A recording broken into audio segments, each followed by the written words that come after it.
বন্ধুরা, এই দেখো আজ আমি মাছের তেল নিয়েছি। তো আজকে তোমাদের আমি মাছের তেল দিয়ে একটা মাছের তেলের বড়া রেসিপি করে দেখাবো। চলো আজ আমি এই বড়া রেসিপিটা করার জন্য কী কী লাগে সেটা করার জন্য প্রথমে আমি 2 চামচ বেসন নিয়ে নেবো। বেসনটা একটু গরম করাতে আমি একটু নেড়ে ছেড়ে নেবো।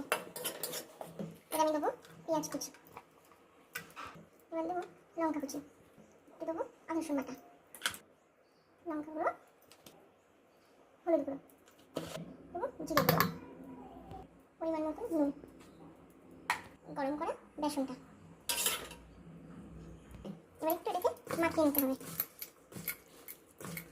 আমার মাখানো হয়ে গেছে। এবার আমি কড়াই তেল গরম দেবো। এবার আমি কড়াইতে সর্ষের তেল দিয়ে দিলাম, আপনারা চাইলে সাদা তেলও দিতে পারেন। চলো আমার তেল গরম হয়ে গেছে।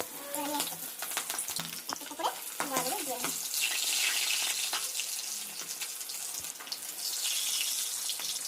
আমার মাছের তেলের বড়া রেডি।